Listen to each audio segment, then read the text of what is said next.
Hello students, आप सभी का मेरे इस YouTube channel value for time में स्वागत है। आज हम एवरेज का जो थर्ड लेक्चर है उसमें आज हम मोस्ट इंपॉर्टेंट टॉपिक और मोस्ट इंटरेस्टिंग टॉपिक करेंगे, जिसमें हमारे इंक्रीमेंट, डिक्रीमेंट या मिस रीड, किसी किसी क्वेश्चन में कहा जाएगा कि कोई और स्टूडेंट ऐड होने से एवरेज इंक्रीज हो जाती है या डिक्रीज हो जाती है, या किसी स्टूडेंट के जाने से कोई अगर डाटा गिवन है उसको अगर हमने मिस रीड कर लिया तो उससे एवरेज चेंज हो जाती है। तो उस टाइप के जो क्वेश्चंस होंगे उनको आज हम सॉल्व करेंगे। बड़े इंटरेस्टिंग क्वेश्चन हैं, बड़े अच्छे क्वेश्चन हैं, एग्जामिनेशन पॉइंट ऑफ व्यू से मोस्ट इंपॉर्टेंट टॉपिक है। ट्रेडिशनल मेथड से भी हम क्वेश्चन को सॉल्व करेंगे और शॉर्ट ट्रिक से भी हम सॉल्व करेंगे, तो दोनों से हम इसको सॉल्व करेंगे। बड़ा अच्छा टॉपिक है आज का। देखिए, सबसे पहले जो फर्स्ट क्वेश्चन है इसमें क्या कहा गया है, the average age of 8 students in A class is 15 years. मतलब 8 स्टूडेंट्स हैं और इनकी जो एवरेज गिवन है वो एवरेज गिवन है 15 ईयर्स गिवन है average. If a new student is also included, then the new average becomes 16। अगर 1 न्यू स्टूडेंट एक्स्ट्रा आ जाता है तो एवरेज क्या हो जाती है 16। तो 1 एक्स्ट्रा आने से यानी 9 जो स्टूडेंट्स हैं उनकी जो एवरेज है वो क्या हो जाएगी 16। The age of the new students, new student की हमें एज बतानी है कि जो न्यू स्टूडेंट ऐड किया गया है उसकी एज कितनी है। और आप जान रहे हैं कि जैसे 8 स्टूडेंट की एज का एवरेज 15 इयर्स है, तो सम ऑफ एजेस ऑफ 8 स्टूडेंट्स अगर आप कहते हो तो क्या होगा 15 इंटू 8 यानी 120। 8 स्टूडेंट की एजेस का सम 120। 9 स्टूडेंट्स का कितना है हमारे पास 16। Sum of ages of 9 student, 9 student का कितना हो जाएगा 16 इंटू 9। एवरेज 16 है तो सम कितना हो जाएगा 16 इंटू 9, और 16 इंटू 9 हमारे पास क्या हो जाता है 144। तो एज ऑफ न्यू स्टूडेंट अगर कहना चाहें sorry, age of new student क्या होगी, पहले 120 थी एजेस का सम, अब 144 है, तो न्यू स्टूडेंट की एज कितनी होगी 144 में से 120 माइनस कर देंगे तो 24 ईयर्स। तो ये हमारा इस क्वेश्चन का रिक्वायर्ड आंसर आ जाएगा। तो एक तो मेथड है ट्रेडिशनल मेथड कि हम इस वे में सॉल्व करें, और हमारा जो 24 ईयर्स है वो इस क्वेश्चन का रिक्वायर्ड आंसर आ जाएगा जो हम फाइंड आउट करना चाहते थे। और एक वे और हो सकता है, इसको हम अगर शॉर्ट ट्रिक की फॉर्म में अगर करना चाहें तो हो सकता है कि ये क्वेश्चन देखने में लगे और ये तो बिल्कुल ईजी था, इससे ईजी हो गया, लेकिन जो शॉर्ट ट्रिक बताई जा रही है आपको, उस शॉर्ट ट्रिक से आगे जो हम क्वेश्चंस करेंगे और उससे कॉन्सेप्ट भी हमारा क्लियर हो जाता है और हमें पता लगता है कि कर क्या रहे हैं। केवल शॉर्ट ट्रिक नहीं है, साइड बाई साइड हमें पता भी चलता है कि क्या कर रहे हैं। तो इसमें हमारे पास एक तो है नंबर ऑफ स्टूडेंट्स और एक उनकी है हमारे पास एवरेज। तो हमारे पास क्या गिवन है 8 जो स्टूडेंट्स हैं उनकी जो एवरेज है हमारे पास वो क्या है 15। 8 स्टूडेंट की एवरेज 15 है। तो इसमें हमने क्या किया है new average age of student, मतलब new student added, new student added, एक स्टूडेंट को ऐड किया गया है। यानी ये जो क्वेश्चन है इंक्लूड, जो टाइप हमारी बन जाती है इस क्वेश्चन की वो क्या बनती है इंक्लूड, कि हम इसमें एक स्टूडेंट को और इंक्लूड कर रहे हैं। तो इस टाइप के क्वेश्चन के लिए देखें 8 स्टूडेंट की एवरेज 15 है तो 1 और इंक्लूड किया तो हमारे पास क्या है 9 स्टूडेंट, और इसमें एवरेज क्या गिवन है कि 1 और इंक्रीज हो जाती है, तो पहले 15 थी तो अब हमारे पास क्या आ जाती है 16 हो गई एज। तो अब आप ये देखें कि इनमें जो डिफरेंस है 8 से 9 हो जाते हैं, तो इसका मतलब ये वाली वैल्यू मेरे पास क्या है +1, और ये 15 से 16, अगर 15 से 14 होते हमारे पास तो -1 कहते, 15 से 16 का मतलब ये भी हम क्या कहेंगे +1। तो प्लस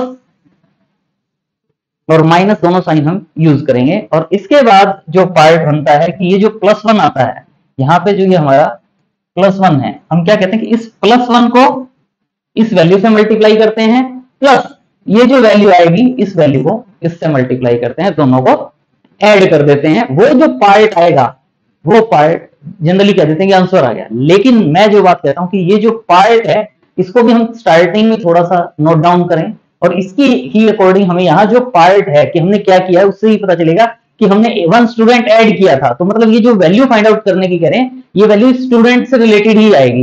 यानी इसका मतलब यहां से मेरे पास क्या आएगी, age of new student, age of new student is equal to 1 into 16, 1 into 16, वैसे आप डायरेक्ट भी लिखेंगे, फिर प्लस 1 इंटू 1 को किससे मल्टीप्लाई किया, 8 से, तो 16 प्लस 8 यानी 24। मतलब हम इस वे में अगर क्वेश्चन को सॉल्व करेंगे तो हमें कंपैरेटिवली इजी लगेगा और इजीली हम सॉल्व कर पाएंगे, मीनिंग दोनों से सेम निकलता है। ये वाला पार्ट भी एड ऑन करना चाहिए ताकि हमें साइड बाय साइड कि यहाँ जो वैल्यू आएगी वो क्या आएगी, और इसके अकॉर्डिंग आप देख रहे हो न्यू स्टूडेंट ऐड कर रहे हैं, तो इसका मतलब एज इंक्रीज होगी, तो इसका मतलब ये वाली जो वैल्यू है ये हमारी यहाँ पॉजिटिव ही रहेगी।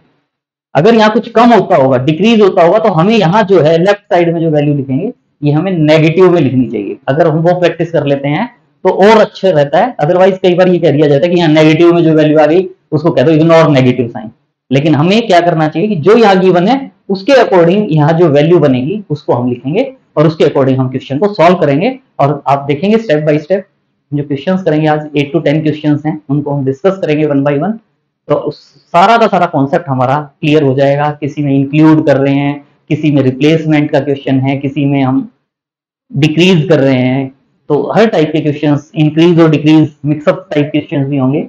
जैसे नेक्स्ट क्वेश्चन है, the average weight of 25 four wheeler is 250 kg. If an old car is removed from this group of four wheelers, the new average weight decreased by 2 kg, the weight of the removed car. Simple है वैसे तो, weight of 25 cars कितना हो जाएगा, 25 की average 250 है, तो 25 into 250, 1 car remove कर दी हमने, 1 कार इसमें से रिमूव कर दी, तो रिमूव वाला क्वेश्चन हो जाता है,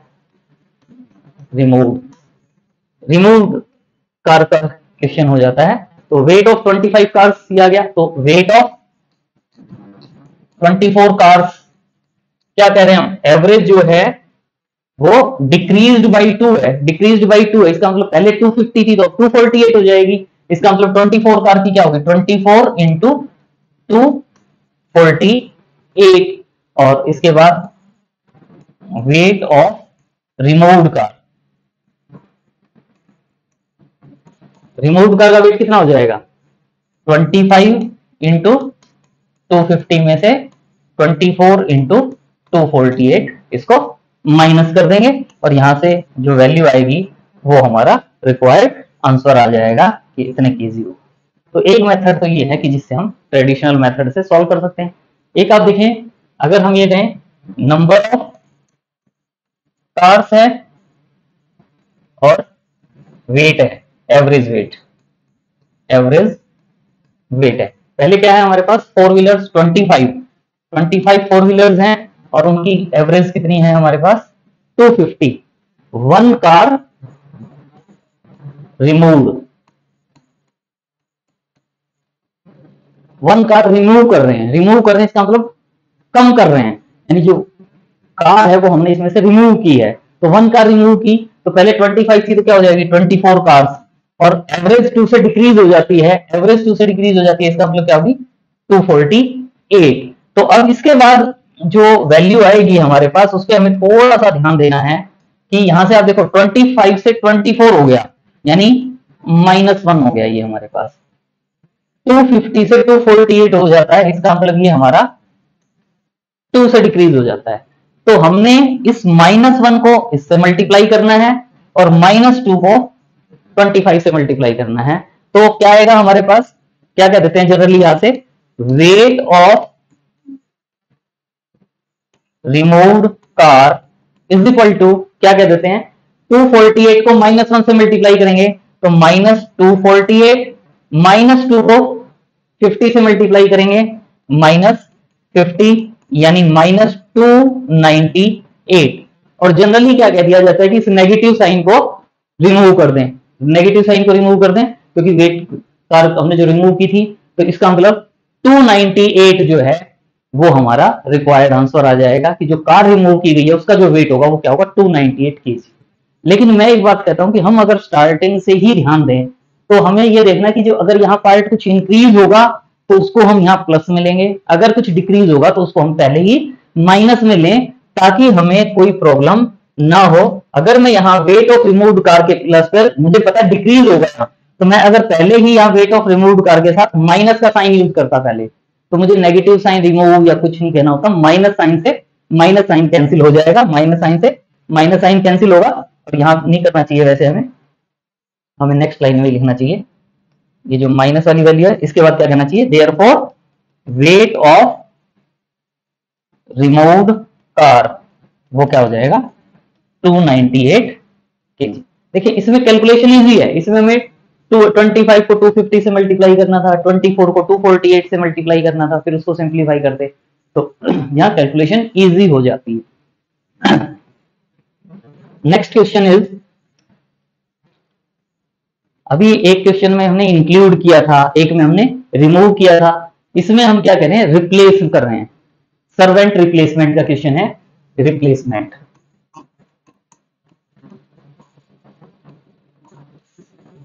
The average age of 7 servants in Raja's house is 28 years. 7 students की average age 28 years है। A new young replaces an old servant, then the new average reduces by 1 year. New average जो है वो 1 से decrease हो जाती है। The age of the new servant is, new servant की एज बताएं क्या होगी। तो इसके लिए देखें, नंबर ऑफ सर्वेंट्स हैं हमारे पास और एवरेज एज है हमारे पास, उनकी average age. Number of servant 7 है, तो उनकी एवरेज एज क्या है 28 years. Old servant is replaced by new servant, मतलब एक चला गया उसके प्लेस पर दूसरा आ गया। तो पहले 7 थे, 7 में से गया 6, फिर एक आ गया, यानी 7, अगेन कितने रह गए हमारे पास 7। और एवरेज 1 से डिक्रीज हो जाती है, एवरेज 1 से डिक्रीज हो जाती है, इसका मतलब 28 थी तो अब 27 हो जाएगी। तो इसके बाद देखें हमारे पास जो पार्ट बनता है क्या होगा, ये 7 से 7 में नो चेंज यानी 0 का चेंज होगा, 28 से 27 यानी -1 का चेंज है। यानी इसका मतलब क्या है, old servant is replaced by new servant, old servant is replaced by new servant, यानी ओल्ड की एज इसमें से हमें माइनस करनी चाहिए और न्यू की ऐड करनी चाहिए, यानी change in age, change in their age, change in their ages, दोनों की एज का डिफरेंस आएगा। वो क्या होगा, यहां से जो 0 आता है इसको हमने 27 से मल्टीप्लाई करना होगा, और -1 जो है इसको हमें 7 से मल्टीप्लाई करेंगे। 0 इंटू 27 0, -1 इंटू 7 यानी -7, यानी उन दोनों की एजेस में जो डिफरेंस होगा, यानी इसका मतलब difference in their edges, difference in their edges, वो हमारे पास क्या हो जाएगा 7 का। दोनों की एजेस में जो डिफरेंस होगा वो 7 का डिफरेंस होगा। चेंज में जो है अगर चाहते तो ओल्ड गया न्यू आया, तो यानी माइनस में आया चेंज, वो हमें पता चल रहा है माइनस में आया, तो डिफरेंस जो होगा वो 7 ईयर्स का है। लेकिन अब हमारे को ये नहीं पता क्या क्या गया, the age of the new servant बताएं, न्यू सर्वेंट की एज बताने के लिए कह रहा है, लेकिन हमें केवल ये पता चलता है कि दोनों की एजेस में जो डिफरेंस होगा वो 7 का होगा। ओल्ड सर्वेंट की अगर एज गिवन होती तो हम न्यू सर्वेंट की एज फाइंड आउट कर पाते, ओल्ड सर्वेंट की अगर एज गिवन होती तो हम न्यू सर्वेंट की एज फाइंड आउट कर सकते हैं, लेकिन इसमें हमारे पास गिवन नहीं है, इसका मतलब कांट बी डिटरमाइंड, यानी ये जो वैल्यू है हम फाइंड आउट नहीं कर सकते। हाँ, अगर फाइंड आउट करना चाहते हैं तो इस क्वेश्चन में हमें age of old student, age of old servant चाहिए। अगर ओल्ड सर्वेंट की एज गिवन होगी तभी हम फाइंड आउट कर सकते हैं। तो इसके लिए देखें, अगर हम हमारे पास गिवन होती if the age of new servant, या जनरली क्या होता है कि 2 टाइप से क्वेश्चन बनता है, या न्यू सर्वेंट के लिए है, ये ओल्ड सर्वेंट के लिए है। अगर हमारे पास जैसे क्वेश्चंस में देखें, क्वेश्चन में हमें न्यू सर्वेंट की एज फाइंड आउट करने के लिए कहा गया है, तो न्यू सर्वेंट की एज फाइंड आउट करने के लिए कहा गया होगा तो हमें ओल्ड सर्वेंट की एज गिवन होगी। मान लो ओल्ड सर्वेंट की जो एज है वो 38 ईयर्स है। ओल्ड सर्वेंट की जो एज है वो 38 ईयर्स है। तो जो न्यू सर्वेंट होगा उसकी एज क्या होगी, हमें पता है ओल्ड के बाद जब न्यू सर्वेंट आता है तो एवरेज डिक्रीज हो जाती है, एवरेज डिक्रीज हो जाती है। इसका मतलब क्या हुआ कि जो नया सर्वेंट आया है उसकी एज ओल्ड सर्वेंट से कम होगी, और कम होगी तो कितना कम होगी, लास्ट स्लाइड में हमने किया है कितना कम है, 7 का चेंज है। इसका मतलब अगर ओल्ड सर्वेंट की एज 38 ईयर्स है तो जो न्यू सर्वेंट होगा उसकी एज क्या होगी, 38 माइनस 7 यानी 31 ईयर्स।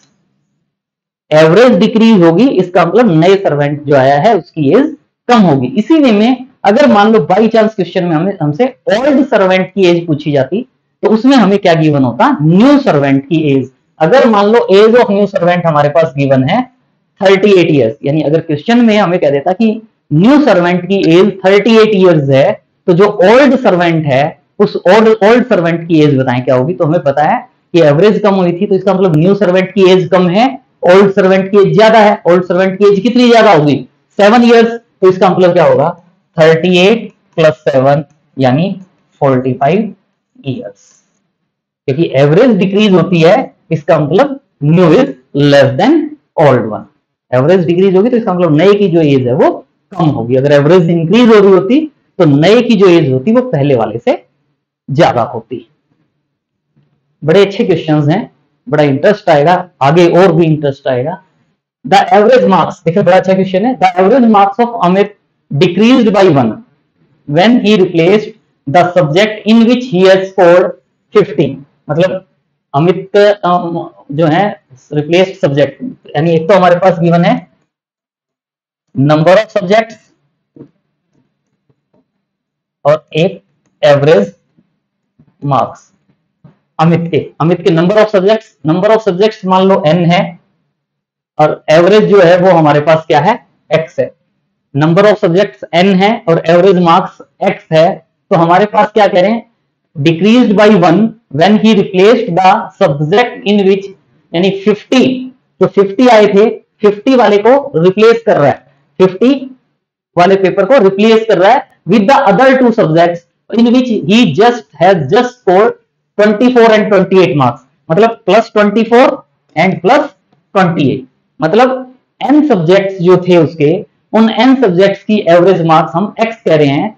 तो इसका मतलब क्या हुआ कि क्या कहा जाएगा इसमें, अगर इन n सब्जेक्ट्स में से उस एक सब्जेक्ट को रिप्लेस कर दे जिसमें 50 मार्क्स है बाय 2 सब्जेक्ट्स जिनमें extra other than these subjects की बात कर रहे हैं, 2 सब्जेक्ट्स जिनमें 24 और 28 मार्क्स हैं, तो उसकी जो एवरेज है वो 1 से डिक्रीज हो जाती है। तो पहले n पेपर थे उसके पास, 1 कम हो गया उसका पेपर, 2 ऐड हो गए, तो इसका मतलब 1 एक्स्ट्रा ऐड हो जाता है, 1 एक्स्ट्रा ऐड हो जाता है, इसका मतलब n+1 पेपर्स हो जाते हैं। और n+1 पेपर्स में उसकी एवरेज जो है वो 1 से कम हो जाती है, 1 से कम हो जाती है। इसका मतलब पहले x थी, अब क्या हो गई उसकी x-1। तो ये जो पार्ट है इसको अब हम सिंप्लीफाई करने के लिए जनरली क्या यूज करेंगे, शॉर्ट ट्रिक से। हमें यहां पता है कि यहां मेरे पास +1 है और यहां मेरे पास 1 डिक्रीज होता है यानी -1 है। तो इससे ये देखो टोटल यहां क्या चेंज आया है, 50 लेस होते हैं, 24 और 28 यानी 52 ऐड होते हैं और 50 लेस होते हैं, तो चेंज आया है, नेट चेंज +2 का चेंज है 2। तो इसका मतलब 2 इज इक्वल टू क्या होगा, इस 1 से x-1 को मल्टीप्लाई करोगे, -1 से n को मल्टीप्लाई करोगे, यानी क्या हो जाएगा x-1 और यहां से -n, यानी x-n इज इक्वल टू 3। यानी इसका मतलब x-n इज इक्वल टू 3, ये हमारी फर्स्ट इक्वेशन हो जाती है, x-n इज इक्वल टू 3। फिर इसके बाद क्या कहा गया है, लेटर उसके बाद उसने क्या किया, he has also included 54 marks in mathematics then the average marks increased by 2। यानी इसने इसके बाद, यानी अब ये जो थे इसके पास क्या थे, n+1 और x-1 थे, n+1 सब्जेक्ट्स की एवरेज x-1 थी, तो इसने 54 मार्क्स जो उसके मैथ्स में आए हैं उसने उसकी एवरेज को इंक्रीज कर दिया बाई 2। मैथ सब्जेक्ट ही ऐसा है, एवरेज इंक्रीज करता है। मैथ्स में 54 मार्क्स आने से उसकी एवरेज 2 की इंक्रीज हो जाती है। इसका मतलब n+1 सब्जेक्ट थे, अब उसके पास क्या सब्जेक्ट है, n+2 सब्जेक्ट, और एवरेज 2 से इंक्रीज होती है। कई बार जल्दी जल्दी में हम x+2 लिख देते हैं, लेकिन x-1 है, उसमें 2 ऐड होगा, x-1+2 होगा, तो वो x+1 हो जाएगा। और अब आप देख रहे हो यहां मेरे पास +1 है और यहां मेरे पास +2 है, और नेट जो चेंज आया है, नेट चेंज वो क्या है, 54 मार्क्स का। यानी 54 इज इक्वल टू क्या होगा, +1 को x+1 से मल्टीप्लाई करोगे, यानी 1 इंटू x+1, फिर +2, इस 2 को n+1 से मल्टीप्लाई करोगे, 2 इंटू n+1, और यहां से मेरे पास क्या हो जाता है, 2n plus x is equal to 1 + 2 3, minus का 3 होगा, तो यानी 51। ये सेकेंड इक्वेशन आ जाएगी। इन 2 इक्वेशंस को सॉल्व करके हम x और n की वैल्यू फाइंड आउट कर सकते हैं, लेकिन हमें x और n की नहीं, हमें क्या कहा गया, how many subject were there initially, subjects कहा गया है, इसका मतलब n की वैल्यू फाइंड आउट करना है। इसका मतलब यहां से हम n की वैल्यू फाइंड आउट करना चाहते हैं, तो यहां से आप फर्स्ट इक्वेशन से देखें, फर्स्ट इक्वेशन से x की वैल्यू क्या हो जाएगी, n+3, फर्स्ट इक्वेशन से x इज इक्वल टू क्या हो जाएगा, n+3, और ये n+3 यहां पुट कर देंगे हम x की वैल्यू, तो क्या हो जाएगा, 2n प्लस x की वैल्यू क्या है, n+3, n+3 is equal to 51, 3n is equal to 48, और n इज इक्वल टू 16। तो n इज इक्वल टू 16 मतलब उसके पास कितने सब्जेक्ट थे इनिशियली, 16, तो 16 हमारा इस क्वेश्चन का आंसर आ जाएगा। तो ये हमारा क्वेश्चन है। लेकिन अगर देखें हम इसको, ये तो हमने इस ट्रिक से किया, और ये ट्रिक बेस्ट रहती है सॉल्व करने के लिए किसी क्वेश्चन को। अगर मान लो हम इसको अपने ट्रेडिशनल मेथड से करते हैं, तो n जो सब्जेक्ट्स हैं उनकी एवरेज x है, n सब्जेक्ट्स की एवरेज x है, तो टोटल मार्क्स कितने हो जाते हैं, nx। उसमें इसने क्या किया, एक सब्जेक्ट को रिमूव किया जिसमें मार्क्स क्या थे, 50, यानी इसमें से ये 50 को माइनस करेगा और ऐड करेगा किसको, 2 सब्जेक्ट्स को जिनमें 24 और 28 है। मतलब n सब्जेक्ट की एवरेज x थी, तो उसके पहले टोटल मार्क्स क्या थे, nx, उसमें से 50 नंबर वाला सब्जेक्ट हटा दिया उसने, 24 और 28 सब्जेक्ट वाले ऐड कर दिए। तो ऐड करने से उसके पास अब टोटल पेपर कितने हैं, n+1, और पेपर कितने हैं, n+1, टोटल मार्क्स किसके इक्वल होना चाहिए, total number of papers into में एवरेज, और एवरेज क्या हो गई थी उसकी, 1 से डिक्रीज, यानी इनटू x-1। तो ये जो इक्वेशन है, अगर आप इस पार्ट को सिंप्लीफाई करेंगे, अगर आप इस पार्ट को सिंप्लीफाई करेंगे, तो आपको ऑटोमेटिकली जो ये हमारी इक्वेशन आई थी ना, x - n = 3, ये इक्वेशन आएगी। इसी वे में फर्दर क्या कह रहा है, later he was also include 54 marks, मतलब अभी इसके कितने सब्जेक्ट हो गए थे, n+1 सब्जेक्ट, n+1 सब्जेक्ट्स की एवरेज क्या थी, x-1, तो n+1 सब्जेक्ट के टोटल मार्क्स कितने हो जाएंगे, n+1 इंटू x-1, और उसमें उसने एक सब्जेक्ट और ऐड कर दिया, एक सब्जेक्ट और ऐड किया, उसमें मार्क्स कितने हैं इसके, 54, is equal to subject 1 increase हो गया, सब्जेक्ट कितने हो गए, n+2, और एवरेज 2 से इंक्रीज हो जाती है, पहले एवरेज क्या थी, x-1, और 2 से इंक्रीज हो गई, तो यानी इंटू x+1। और इस इक्वेशन को आप सिंप्लीफाई करके देख लें, क्रॉस मल्टीप्लाई करें, ये आपके पास आएगी 2n plus x is equal to 51, और इन 2 इक्वेशंस को सॉल्व करके आप रिक्वायर्ड रिजल्ट फाइंड आउट कर सकते हैं। दोनों में से जो मेथड आपको अच्छा लगे उससे आप इस क्वेश्चन को सॉल्व कर सकते हैं, लेकिन इस मेथड से करने से क्या होगा कि जो कैलकुलेशन वर्क होगा उसके कंपैरेटिव यहाँ जो कैलकुलेशन वर्क है वो इजी रहेगा, इजीली हम सॉल्व कर सकते हैं, एज यूर विश, जैसे सॉल्व करना चाहें करें। Next question is, Akash is a student in a business school. After every test he calculates his cumulative average, मतलब हर बार टेस्ट के नंबर मिलते और वो एवरेज कैलकुलेट करता, फिर नेक्स्ट पेपर मिलता एवरेज कैलकुलेट करता। बड़ा इंटेलिजेंट बच्चा है, ये नहीं कि एक साथ पेपर मिल जाए सारे फिर एवरेज कैलकुलेट करेंगे, पेपर मिलते जाते हैं उसको, उनके मार्क्स ऐड करता है, एवरेज फाइंड आउट करता है। तो क्या है, BS और FM were his last 2 test marks, test 75 marks in BS increased his average by 2, 70 marks in FM further increased his average by 1, business environment is the next test if he get 52 in business environment. 52 in business environment.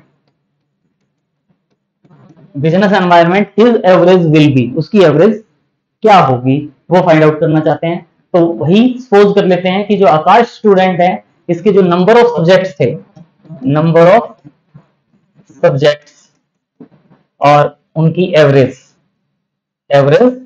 Marks, number of students sorry number of subjects n और average x। इसने क्या किया, BS का paper दिया, BS का paper इसको मिला और उसमें उसके प्लस 75 नंबर हैं, तो इसका मतलब नंबर ऑफ सब्जेक्ट्स 1 इंक्रीज हो गया n+1 और उससे उसकी एवरेज इंक्रीज्ड बाय 2, तो एवरेज क्या हो गई x+2। तो हम सॉल्व करके इक्वेशन फाइंड आउट करना चाहेंगे, +1 हुआ +2 हुआ, 1 को x+2 से मल्टीप्लाई करेंगे, 2 को n से मल्टीप्लाई करेंगे, ऐड करेंगे और वो जो नेट इंक्रीज आया, नेट इंक्रीज क्या है 75 मार्क्स आए हैं, यानी 75 is equal to 1 into x+2 +2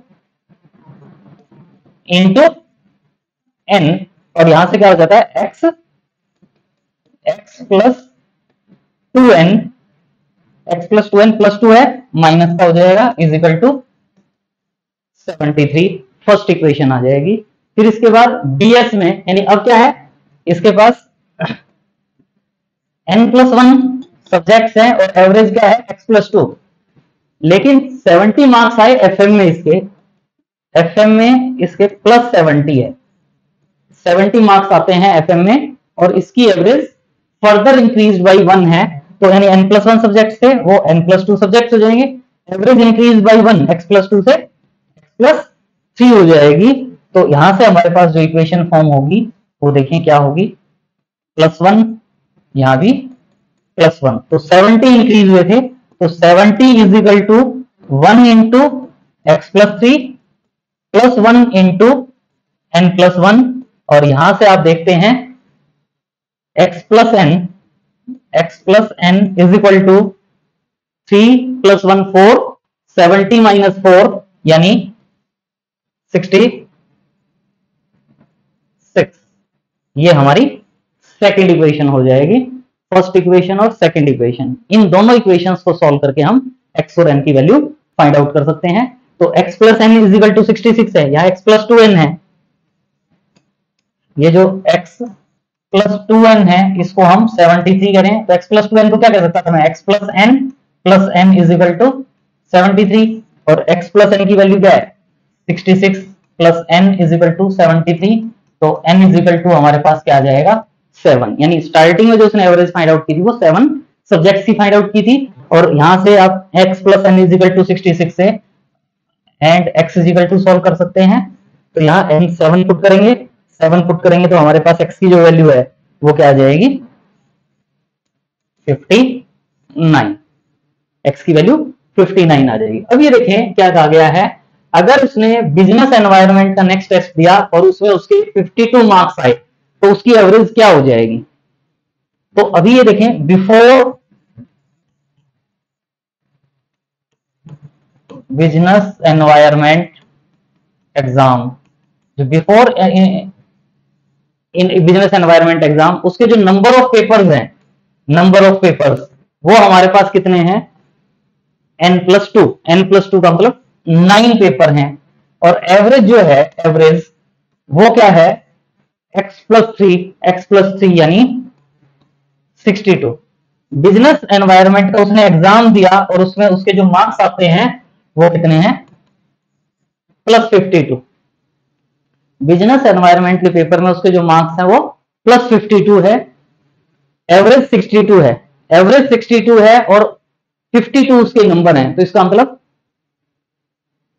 marks जो आए हैं उसके कम आए हैं, तो इसका मतलब उससे एवरेज डिक्रीज होगी, और एवरेज यहां 60 है, 62 है, यहां 52 है, 10 मार्क्स का डिफरेंस है।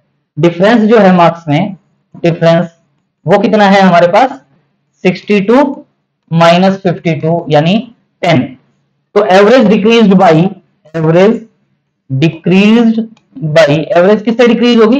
पहले 9 पेपर थे, ये पेपर भी दिया, 10 पेपर हो गए, तो इसका मतलब 10/10 यानी 1, एवरेज 1 से डिक्रीज हो जाएगी। और एवरेज 1 से डिक्रीज हो जाएगी तो जो न्यू एवरेज होगी, न्यू एवरेज वो क्या हो जाएगी? पहले 62 थी, अब 1 से डिक्रीज हो जाएगी, तो 62 - 1 यानी 61। तो उसकी जो एवरेज है वो हमारे पास उसकी एवरेज क्या आ जाएगी? 61। 61 इस क्वेश्चन का रिक्वायर्ड आंसर आ जाएगा जो हम फाइंड आउट करना चाहते थे। तो एक तो मेथड है ये, इससे हमने सॉल्व किया। या ये देखें आप, 62 पेपर में मार्क्स जो है वो 9 पेपर में एवरेज 62 है। और अगर हम न्यू एवरेज फाइंड आउट करना चाहते, न्यू एवरेज के लिए, तो भाई 9 पेपर की एवरेज 62 है, तो 9 पेपर में मार्क्स कितने आए उसके? 62 × 9, ये 9 पेपर के मार्क्स हैं।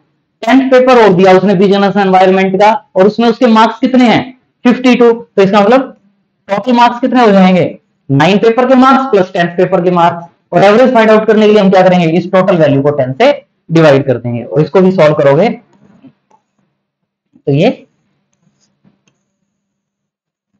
61 आ जाएगा। तो जैसे भी सॉल्व करना चाहें उस मेथड से हम इसको सॉल्व कर सकते हैं और रिक्वायर्ड आंसर फाइंड आउट कर सकते हैं। नेक्स्ट क्वेश्चन इज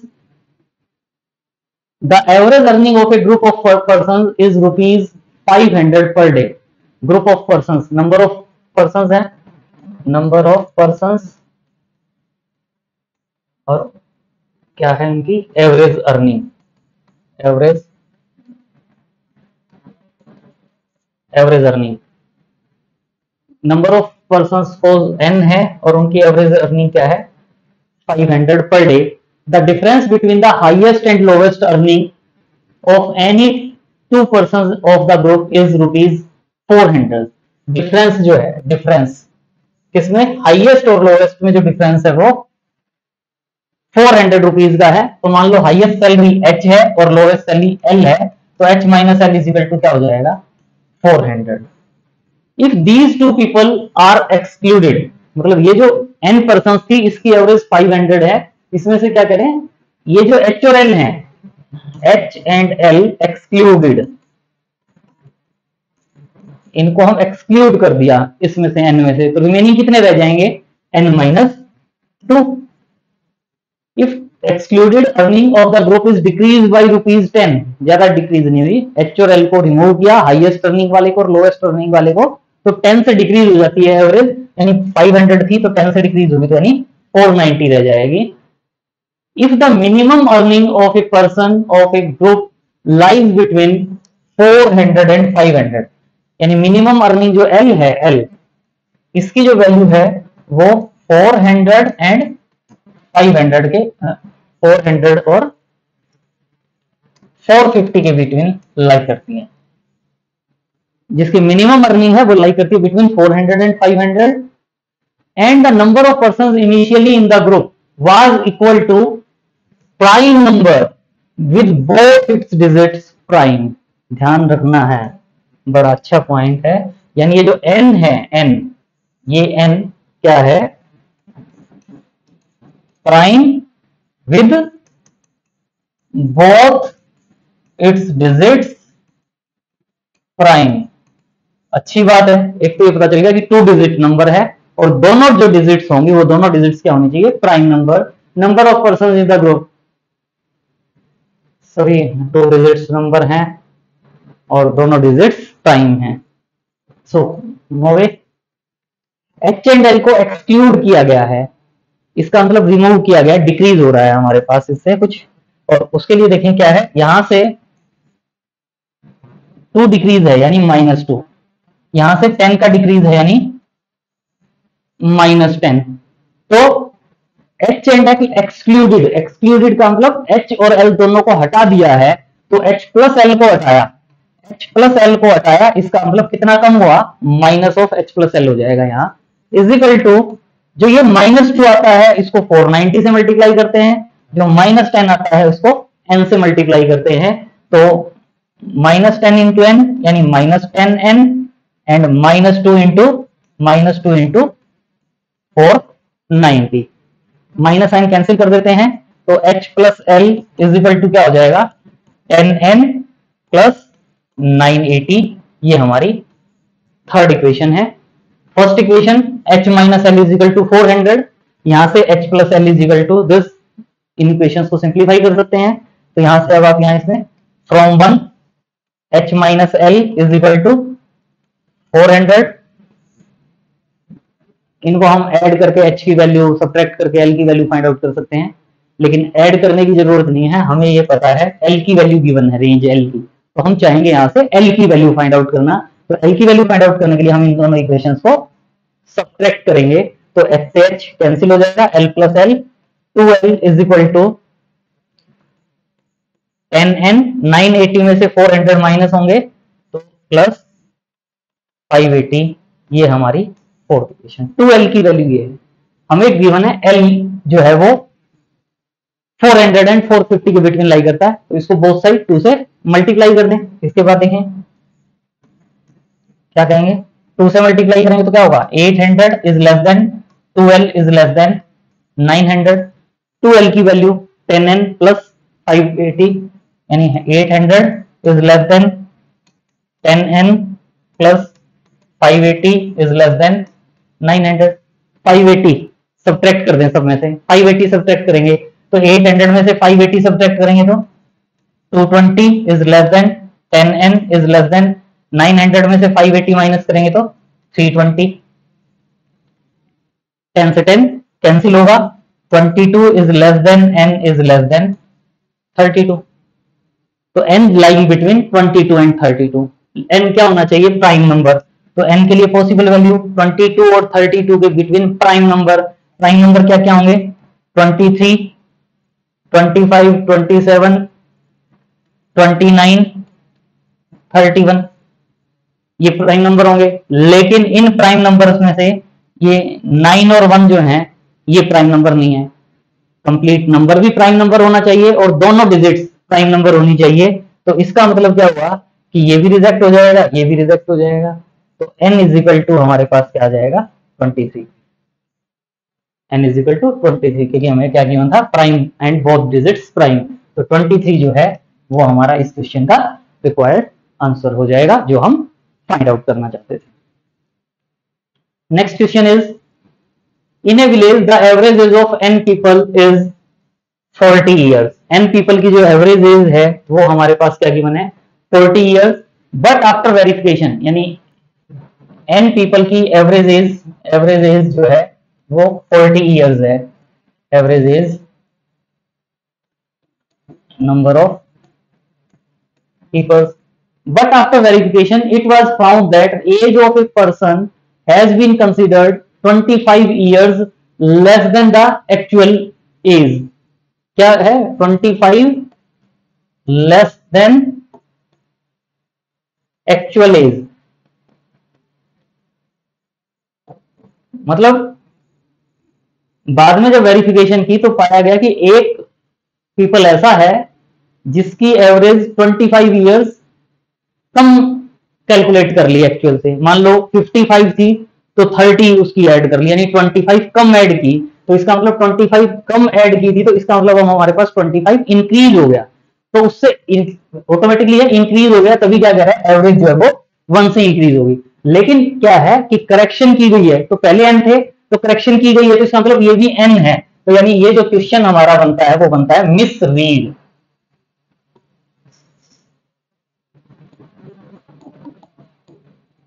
गलत पढ़ लिया गया है, मिस रीड, तो एवरेज 1 से इंक्रीज हो जाती है, यानी 40 से एवरेज क्या हो गई 41, तो n की वैल्यू फाइंड आउट करना है, बिल्कुल इजी क्वेश्चन है। n से n में चेंज 0 का, 40 से चेंज +1, इंक्रीज 25 लेस है लेकिन इंक्रीज हुआ है, तो 25 इज इक्वल टू 0 को 41 से मल्टीप्लाई करेंगे, 1 को n से मल्टीप्लाई करेंगे, तो 25 is equal to n।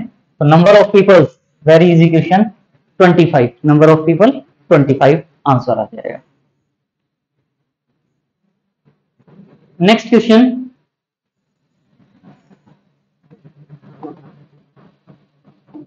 Most important question है, देखिए क्या कहा गया है। A teacher gave sum to his class to find the average of n number. Teacher ने बच्चों से कहा कि n नंबर की एवरेज फाइंड आउट करो, 1 2 3 and so on. n numbers हैं, एवरेज क्या होगी? Total sum, total sum, total sum n into n plus 1 by 2।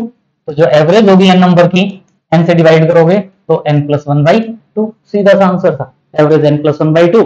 जितने नंबर गिवन थे n की वैल्यू पुट कर देते, लेकिन क्या हुआ, but when teacher check the solution, बच्चों के जब उसने सॉल्यूशन चेक किए, he was found that during the calculation a student just missed a number for the addition।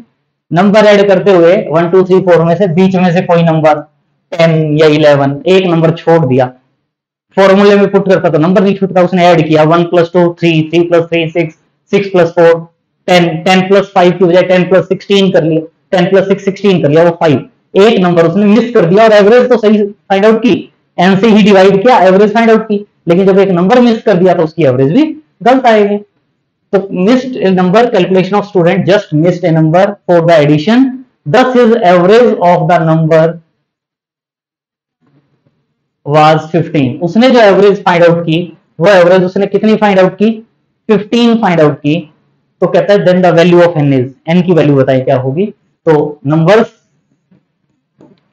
और एवरेज, नंबर्स हैं हमारे पास n नंबर्स हैं और हमें पता उनकी एवरेज n + 1 बाई 2 होती है, n + 1 बाई 2। लेकिन बच्चे ने क्या किया, ध्यान दे, बच्चे ने क्या किया, एक नंबर को मिस कर दिया, उसकी काउंटिंग में n नंबर ही है, उसने एक नंबर को मिस किया, मिस्ड द नंबर, एक नंबर उसने मिस किया, लेकिन कैलकुलेशन तो उतने ही की, तो n की ही कैलकुलेशन की और उसकी जो एवरेज आ गई वो एवरेज क्या आई?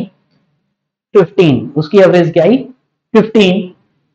तो n की वैल्यू फाइंड आउट करना चाहते हैं और मान लो कि उसने जो नंबर मिस किया है, उसने जो नंबर मिस किया है वो नंबर k मिस किया है, उसने नंबर k मिस किया है। तो जो k मिस किया है इसका मतलब k को उसने छोड़ दिया, तो इससे जो पार्ट है क्या आएगा हमारे पास,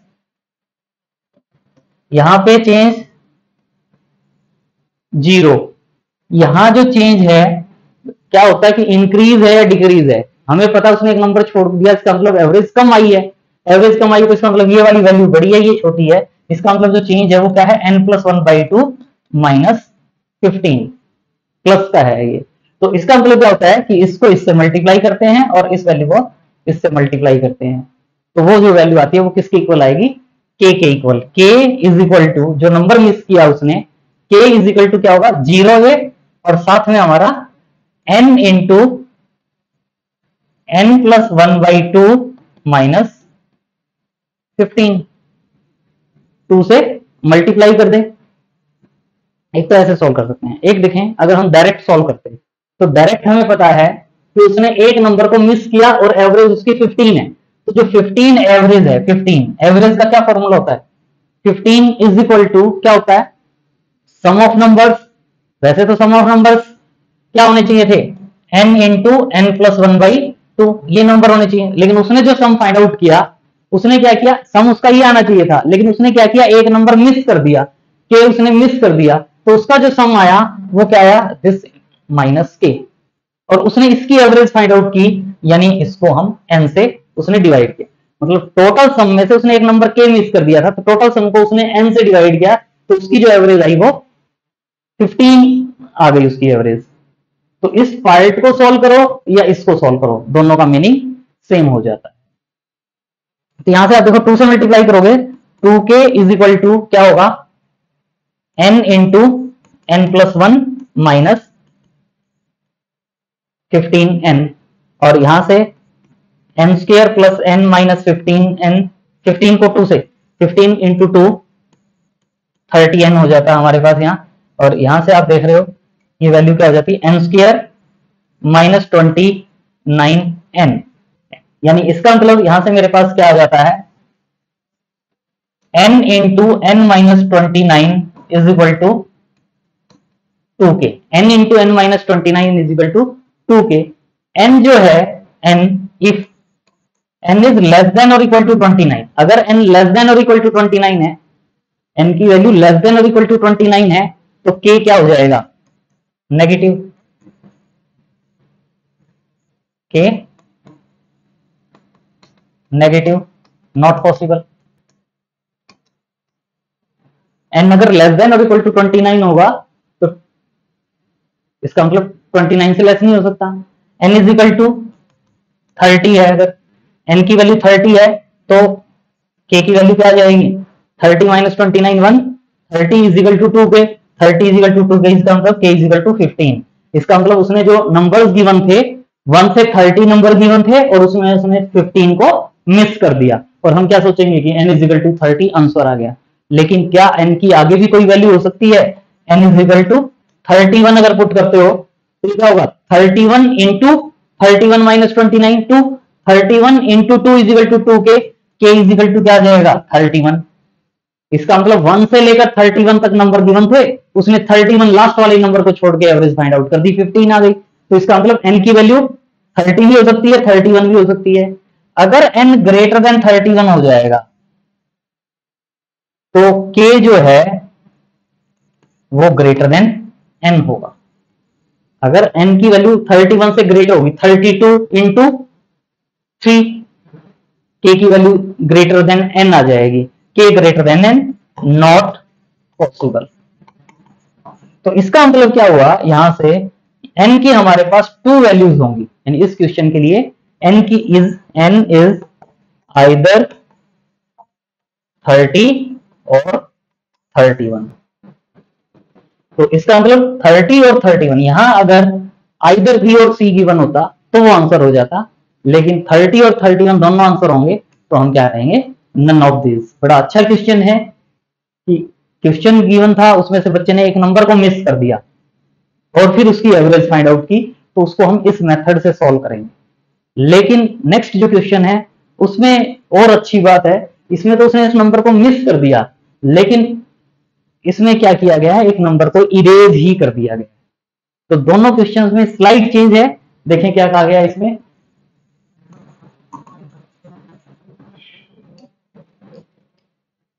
A set of consecutive positive integers beginning with 1 in written on a blackboard, 1 2 3 4 numbers लिखे हुए थे।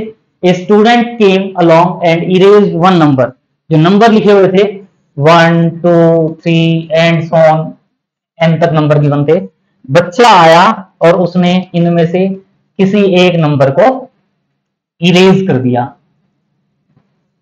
The average of the remaining is 35 and 7/17। तो उस नंबर को इरेज किया, n नंबर्स थे, उनमें से बच्चे ने एक नंबर को इरेज कर दिया और फिर उनकी जब एवरेज फाइंड आउट की गई तो उनकी एवरेज फाइंड आउट की गई तो वो एवरेज क्या आई, 35 and 7/17, 35 and 7/17। What was the number erased, जो नंबर इरेज किया गया था वो नंबर क्या इरेज किया गया था, मान लो जो नंबर इरेज किया गया था वो नंबर क्या इरेज किया, के इरेज किया। तो अब आप देख रहे हैं, अगर आप देखें तो n नंबर थे, अगर n नंबर्स का सम फाइंड आउट किया जाता, sum of n numbers, sum of n numbers find out किया जाता तो n इंटू n+1/2 होता, लेकिन उसमें से k को इरेज कर दिया तो सम फाइंड आउट करते तो वो क्या होता, इस डिफरेंस में से k माइनस होता। तो अब उनसे n इंटू n+1/2 की एवरेज फाइंड आउट करनी थी हमने, n+1/2 होती, लेकिन क्या है कि उसमें से एक नंबर इरेज कर दिया और फिर एवरेज फाइंड आउट की गई, तो वो एवरेज क्या आ गई 35 एंड 7/17। तो अब इस नंबर को जब इरेज कर दिया गया तो हमारे पास रिमेनिंग नंबर्स कितने हैं, n-1। तो यानी ये जो एवरेज है 35 7/17, जो ये एवरेज है, ये एवरेज n-1 नंबर्स की है, n-1 नंबर्स की एवरेज है। और हमें सॉल्व करके यहां से वैल्यू फाइंड आउट करना है कि ये जो नंबर इरेज किया गया है ये नंबर क्या इरेज किया गया। तो इसके लिए आप देखें क्या इक्वेशन बनती है हमारे पास, 35 यानी जो एवरेज है 35 एंड 7/11, ये एवरेज किसकी है, टोटल सम कितना था n इंटू n+1/2 और उसमें से k को माइनस कर दें और इसको किससे डिवाइड करें, n-1 से। और ये जो पार्ट है, इस पार्ट को अगर आप सॉल्व करते हो तो ये क्या होगा, 35 इंटू 11 अगर ऐड करते हैं 11 से मल्टीप्लीकेशन का इजी सा है, 3 5 के बीच में 3 + 5 8 आ जाएगा। 35 इंटू 17 है, 7/17, 35 इंटू 7/17 है। तो इसको अगर मल्टीप्लाई करते हैं तो 17 को 35 से करेंगे तो 17 5 जा 85 और 17 3 जा 51, 51 और 8 59, 595 प्लस 7 यानी 602/17।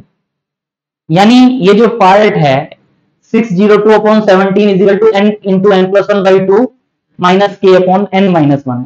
अब ये देखें, अगर हम इसको वैसे सिंप्लीफाई भी कर सकते हैं, अदरवाइज आप ये देखें कि ये जो पार्ट है, अगर मैं ये सोच लूं कि n minus 1 is equal to 17 है, n minus 1 is equal to 17 यानी n इज इक्वल टू 18, इसमें हम n की वैल्यू 18 पुट करें, पूरे क्वेश्चन में n की वैल्यू 18 पुट करें और सॉल्व करके k की वैल्यू फाइंड आउट कर लें।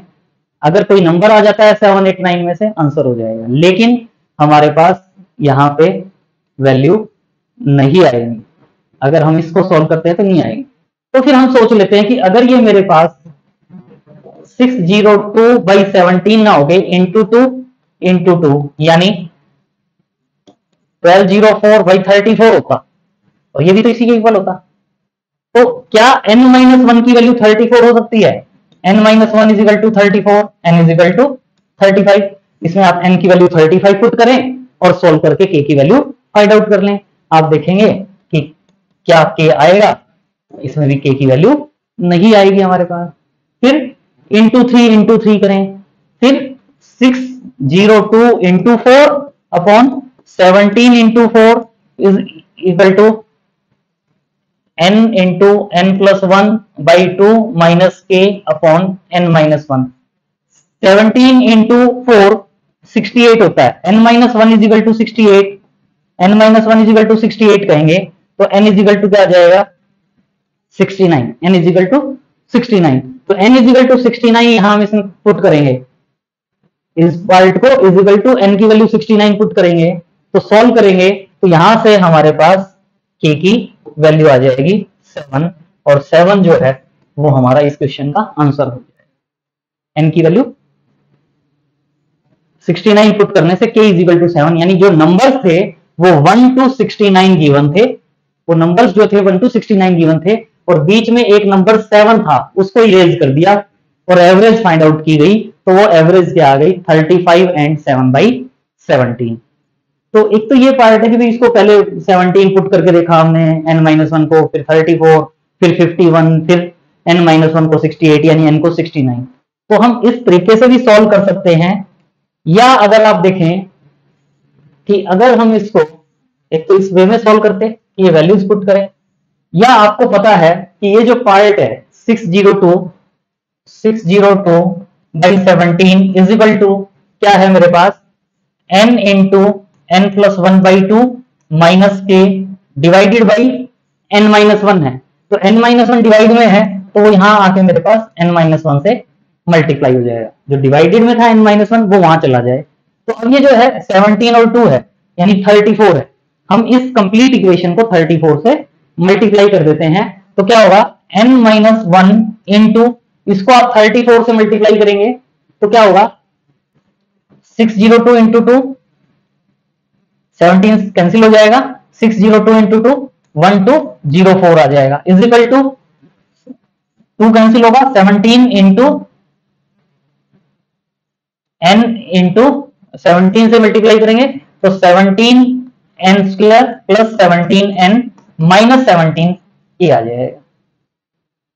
अब 17k को यहां ले आए तो 17k is equal to 17n square plus 17n है, और ये माइनस 1204n हो गए, माइनस माइनस प्लस 1204 हो गए। और अगर अब हम इसको 17 से और डिवाइड कर दें, 17 से और डिवाइड कर दें तो k इज इक्वल टू क्या होगा n स्क्वायर प्लस यहां से n माइनस 1204 है, 1204 को 17 से डिवाइड करें तो क्या होगा 17 6 जा 17 6 जा 102 17 7 जा 119 होता है, तो 70 इंटू क्या रह जाएगा 4/7 n प्लस 70 एंड 4/7, ये 17, ये वैल्यू आ जाएगी। और यहां से अब आप देख रहे हो k is equal to n common लेते हैं तो ये n +1 और ये होगा, तो इस पार्ट को सॉल्व करोगे तो -69 एंड 13/17 प्लस 70 एंड 4/17 ये आ जाता है। इससे हमें ये आइडिया लगता है कि n जो है n के साथ माइनस में 69 प्लस समथिंग है, तो जो n है n की वैल्यू अगर मैं यहां 69 कहता हूं, n की वैल्यू 69 कहते हैं, n इजिकल टू 69 कहते हैं, तो ये सॉल्व करके मेरे पास k आएगा और k की वैल्यू 7 आ जाएगी। अब ये कहते हैं 69 ही क्यों, क्योंकि ये मेरे पास 69 पॉइंट समथिंग है। अगर मैं यहां n 69 से कम पुट करता हूं, मान लो 68 पुट कर दिया या 67 पुट कर दिया और इसको सॉल्व करेंगे और इसको सिंप्लीफाई करेंगे तो k की वैल्यू नंबर नहीं आएगी हमारे पास बिटवीन 1 एंड 69। और अगर 70 पुट करता हूं, 71 पुट करता हूं तो ये पॉजिटिव आ जाएगा, पॉजिटिव ये वाला पार्ट पॉजिटिव। अगर n की वैल्यू 70 पुट के मान लो तो ये वाला part positive, positive 70 plus positive 70 से ग्रेटर वैल्यू आएगी, लेकिन नंबर 1 से 70 थे तो 70 से ग्रेटर तो हो ही नहीं सकता। तो इसका मतलब क्या होगा कि ये जो पार्ट है इस वे से सॉल्व करके भी आइडिया ले सकते हैं, या इस वे में भी हम इस क्वेश्चन को सॉल्व करके कि पहले इंटू 1 किया, n-1 को 17 पुट किया, n-1 को 38 पुट किया, जिससे भी पुट करके सॉल्व करना चाहें सिंप्लीफाई करके हम वैल्यू फाइंड आउट कर सकते हैं, तो वो रिक्वायर्ड आंसर आ जाएगा। बड़ा अच्छा क्वेश्चन है, मोस्ट इंपॉर्टेंट क्वेश्चन है। आज के लिए इतना ही। अगर वीडियो अच्छा लगा तो please like share and subscribe. Thanks for watching, see you in next video.